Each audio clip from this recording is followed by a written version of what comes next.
Academia de Xadrez, Dama H3. Professor Ricardo, tio Rico na área. Então, nessa aula de número 18, vamos conversar um pouquinho sobre o conceito de tempo no xadrez. E não é o tempo do relógio. Não é esse tempo que a gente vai falar agora. É um conceito muito mais profundo de tempo, que significa a eficiência em que suas peças são movidas. E o número de lances, o número de jogadas que você gasta para essa peça chegar lá em determinada posição. Então, no xadrez a gente fala que se os seus bons movimentos, a gente ganha tempo. E quando o movimento não for tão eficiente, a gente perde tempo. Vamos dar alguns exemplos aqui na prática, para ficar mais simples de entender. Então, se a primeira jogada do exército das brancas, o jogador resolve avançar esse peão aqui para D3. E o adversário movimente, por exemplo, o cavalo aqui para F6. E na segunda jogada do exército das brancas, eu resolvo mexer o mesmo peão, avançando ele aqui para D4. Então, já falamos que eu perdi um tempo, perdi uma jogada à toa, por exemplo. Olha só, por que que eu gastei uma jogada para movimentar o peão para D3, e depois gastei outra jogada para movimentar o peão para D4? Se eu poderia apenas em uma jogada já avançar o peão para D4, e meu adversário responder com cavalo F6, e eu já poderia fazer outro lance. Então repare que aqui em uma jogada já coloquei o meu peão em D4. No outro exemplo, eu gastei duas. Uma jogada eu mandei ele para D3. Na segunda jogada eu mandei ele para D4. Chegamos na mesma posição. Só que agora é a vez do exército das pretas. Então as pretas poderiam responder com uma jogada dessa, por exemplo. Então, aqui eu gastei duas jogadas para chegar nessa posição. Perdi um tempo. Eu gastei um tempo para vir para D3 e um tempo para vir para D4. Dois lances. Então, desperdicei uma jogada praticamente, né? Então, muito mais eficiente seria avançar o peão direto para D4. Né? Vamos continuar aqui uma movimentação qualquer aqui no tabuleiro. Agora eu vou dar o exemplo com o bispo, que está aqui localizado em C1. Se esse bispo movimentar para cá, para a casa de F4, e o meu adversário, por exemplo, fazer essa jogada, e na minha vez eu movimento o mesmo bispo aqui para G5. Meu adversário poderia fazer essa jogada, por exemplo, cavalo C6. Então aqui, de novo, perdi um tempo. Porque eu tirei o meu bispo aqui de C1, movimentei ele para cá, para F4.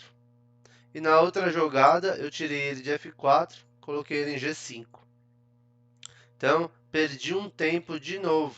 Foi uma jogada que não teve uma boa eficiência. Por quê? Porque eu poderia, na minha vez, movimentar esse bispo direto para G5.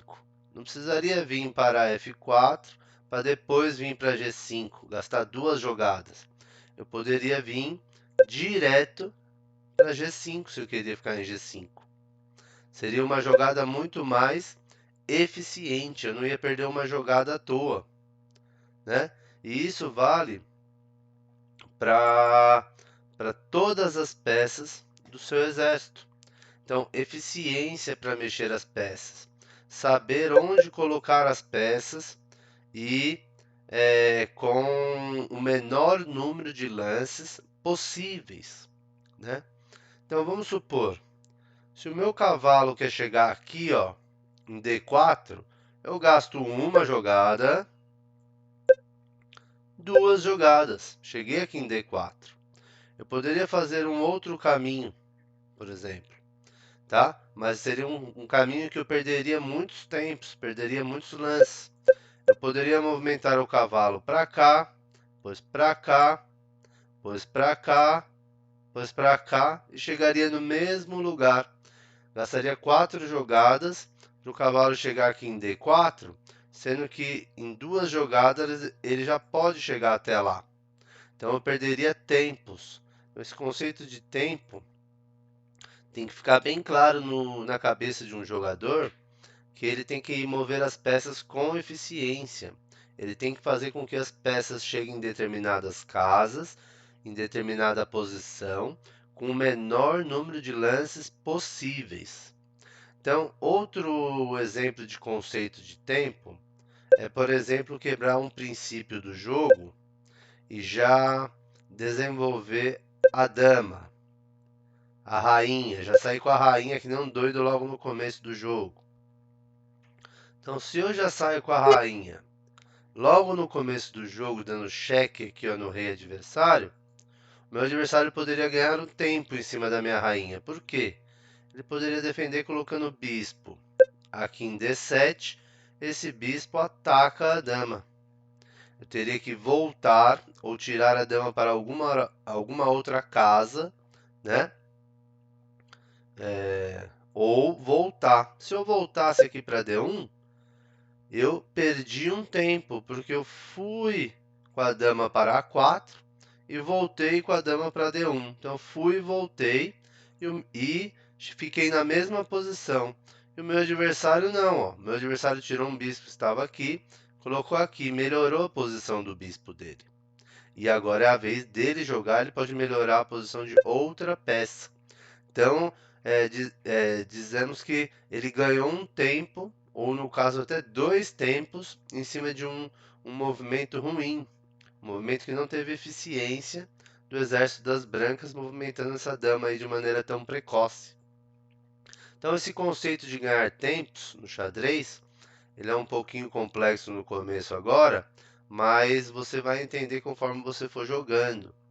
Então tem que chegar em determinada posição com eficiência, mover as peças com eficiência, com o menor número de lances possíveis para chegar em determinada posição.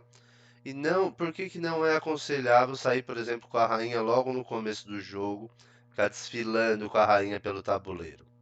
Porque o adversário atacando nossa rainha obriga sempre a gente mexer a dama, fugir com a dama, e o adversário vai construindo o exército dele, movimentando todas as peças, né? E melhorando a posição de todas as peças da posição dele, ganhando tempos em cima nessa nossa dama.